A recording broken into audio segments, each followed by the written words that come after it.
Bagaimana KPU mengaplikasikan putusan MK yang mengizinkan fasilitas pemerintah dan pendidikan sebagai tempat kampanye? Kita bahas bersama Komisioner KPU Betty Epsilon Idrus. Bu Betty, selamat petang.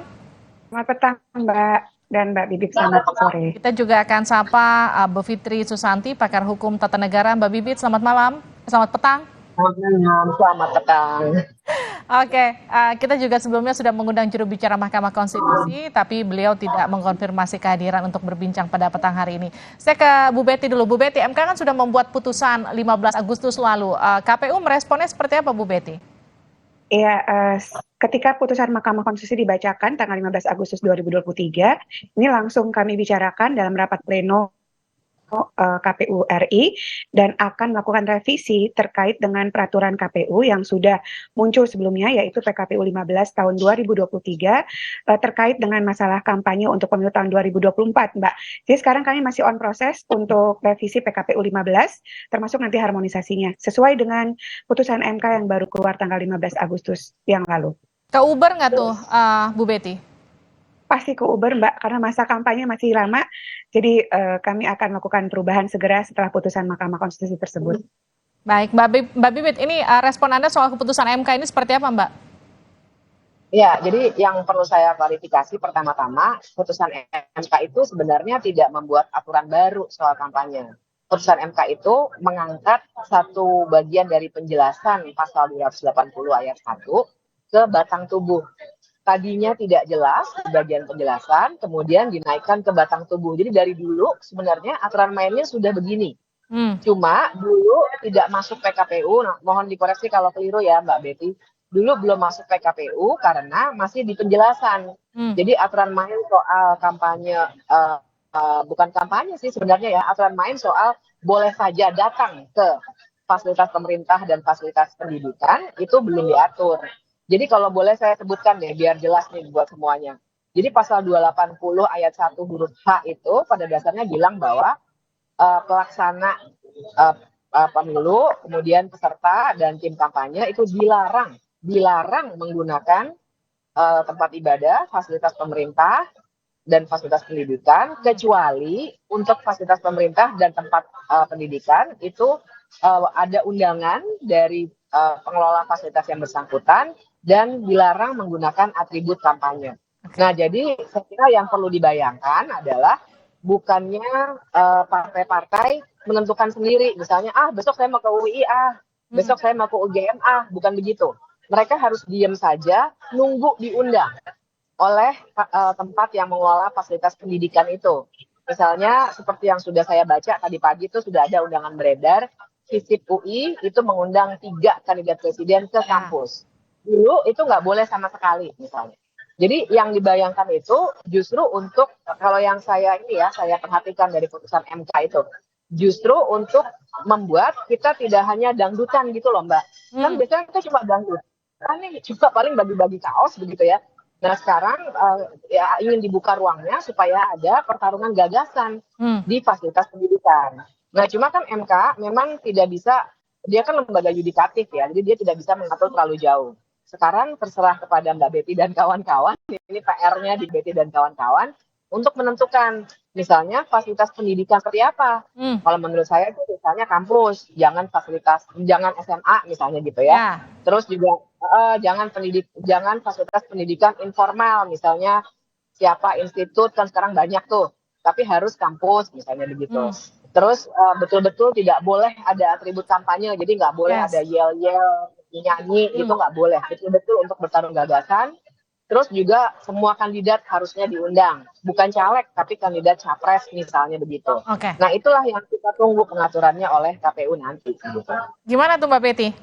Iya, jadi putusan Mahkamah Konstitusi itu memang tidak ada yang baru, tapi ada Mbak Bivitri terkhusus untuk rumah ibadah yang nggak boleh sama sekali, baik dapat izin ataupun memang mau menyebarluaskan atau hadir tanpa atribut. Jadi dalam klausul putusan Mahkamah Konstitusi, amar putusannya bahwa pasal 280 ayat 1 huruf H itu bertentangan dengan Undang-Undang Dasar 45 dan tidak memiliki kekuatan hukum tetap, dengan intinya demikian, dilarang menggunakan fasilitas pemerintah, tempat pendidikan, dan tempat ibadah, kecuali untuk prasyarat, fasilitas pemerintah dan tempat pendidikan, tadi disebutkan oleh Mbak Bivitri, peserta pemilu itu bukan berarti bebas, dia pengen datang ke situ, saya ingin kampanye, lalu kemudian saya laporkan kepada KPU, tidak demikian. Dia harus dapat izin dari penanggung jawab dua tempat tadi, yaitu fasilitas pemerintah atau tempat pendidikan. Setelah mendapat izin dan dia diperlakukan semuanya sama, tidak hanya pada salah satu pasangan calon saja atau peserta pemilu yang lainnya, tapi untuk semuanya, jadi berlaku adil oleh lembaga penanggung jawab itu yang akan kami atur.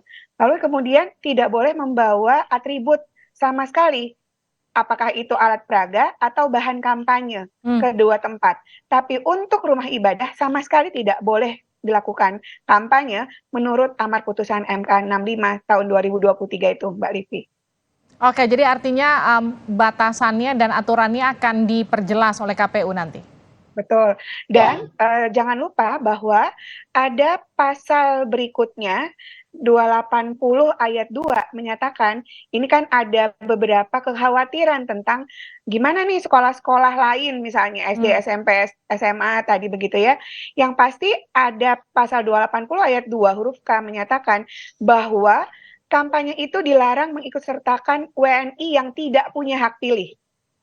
Jadi kalau misalnya menghadirkan mereka yang tidak punya hak pilih, anak-anak memang tidak diperbolehkan. Dan itu ada sanksi pidananya menurut Undang-Undang 7 Tapi tahun 2000. SMA kan ada irisannya, Mbak Betty. Itu gimana? Artinya yang punya hak pilih, kelas 1 kalau belum 17 atau belum nikah ya nggak boleh.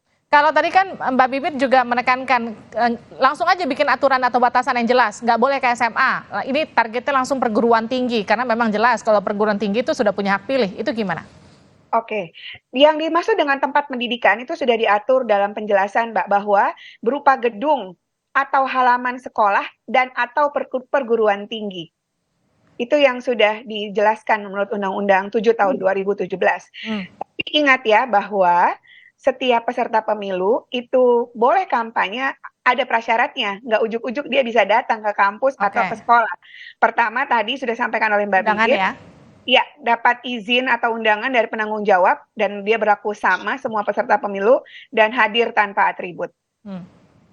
Ya. Tapi kalau dibilang, jadi kalau gimana Mbak? Sorry Mbak. Nah, saya mau menambahkan sedikit.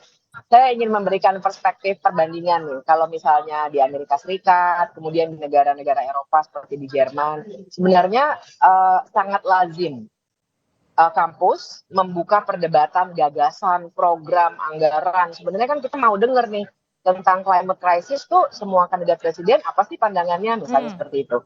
Nah, dulu waktu penjelasan ini belum dinaikkan oleh MK ke batang tubuh, itu kandidat takut karena normanya adalah dilarang. Nah, jadi saya kira itu yang perlu ditekankan. Kalau saya sih tidak takut duluan, Mbak, karena karena 280 ayat 1 itu memang norma intinya adalah pelarangan. Nah, masuk kampus boleh dengan pengecualian yang sangat terbatas. Jadi bukannya kita membuka total kampus boleh didatangi siapa saja, tidak begitu. Tapi nanti memang tergantung dari KPU dan Bawaslu ketika mengawasi apakah akan dibuatkan supaya situasinya itu benar-benar berdebat gagasan dan program. Jadi kalau lihat di YouTube barangkali bisa lihat ya, kalau misalnya calon presiden Amerika Serikat berdebat, itu biasanya mengadakan memang kampus. Jadi kalau kita kan masih tergantung pada KPU sebagai penyelenggara pemilu melaksanakan debat. Nah sebenarnya saya punya harapan nanti kampus-kampus jadi ramai, jadi perdebatan gagasan juga makin ramai. Tapi gini, kalau kita bicara soal putusan ini, Mbak Bibit, kalau dari sisi Anda melihat ini untung ruginya buat pelaksanaan pemilu di 2024 itu apa? Saya melihat keuntungannya adalah ada ruang yang lebih untuk memperdebatkan gagasan. Dari istilah saya tadi, jadi kita nggak dangdutan aja gitu, tapi ngomongin program. Ruginya adalah memang tentu saja pasti ada upaya-upaya untuk memanfaatkan celah-celah.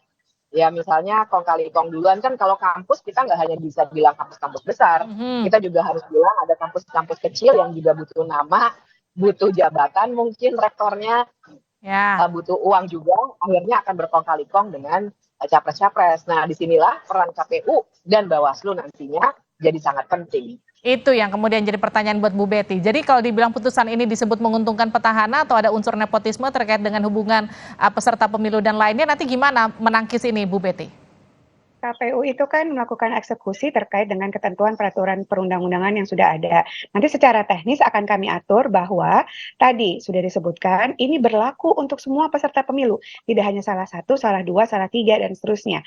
Jadi itu hal yang pertama. Yang kedua tadi kalau ingin melakukan kegiatan kampanye di dalam tempat sekolah atau tempat pendidikan, maka harus mendapatkan undangan. Berarti kan undangan nanti tergantung penanggung jawab kampus dong, yang dia mau undang siapa, tapi harus berlaku adil untuk semua peserta pemilu.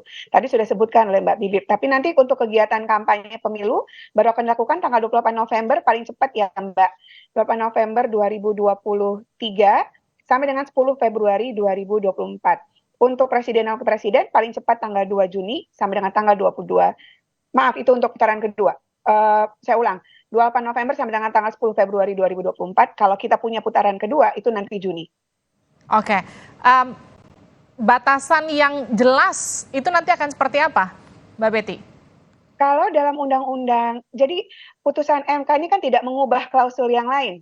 Dia hanya merujuk pada pasal 280 ayat 1 huruf H. Yang lainnya masih berlaku. Larangannya seperti ini, lalu kemudian dilarang personil-personil untuk ikut kegiatan kampanye adalah siapa-siapa saja. Itu sudah diatur. Jadi sebenarnya tidak ada perubahan baru, cuma meng-underline pada putusan Mahkamah Konstitusi untuk rumah ibadah sama sekali tidak dibolehkan. Walaupun mau dapat izin dan bentuk yang lain, maka di rumah ibadah tidak boleh sama sekali melakukan kegiatan kampanye. Jadi itu saja Mbak. Baik, Mbak Betty, kalau dengan penolakan dari Federasi Guru yang menyebut ini akan muncul konflik di ranah pendidikan, respon KPU seperti apa Mbak Betty?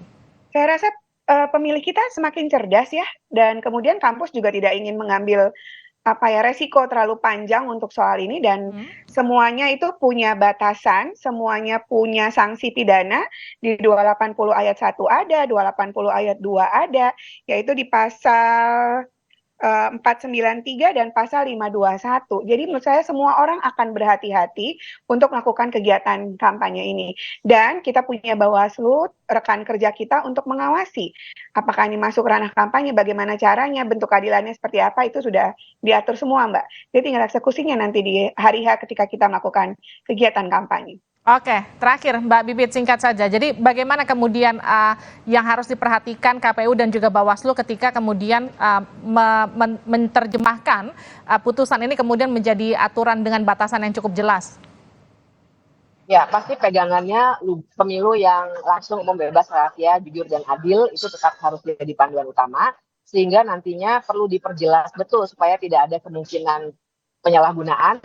Diperjelas betul bahwa semua kandidat misalnya ya harus mau datang, betul-betul tidak boleh ada yel dan lain sebagainya, dan ditentukan dengan jelas fasilitas pendidikan yang mana, fasilitas pemerintahan yang mana.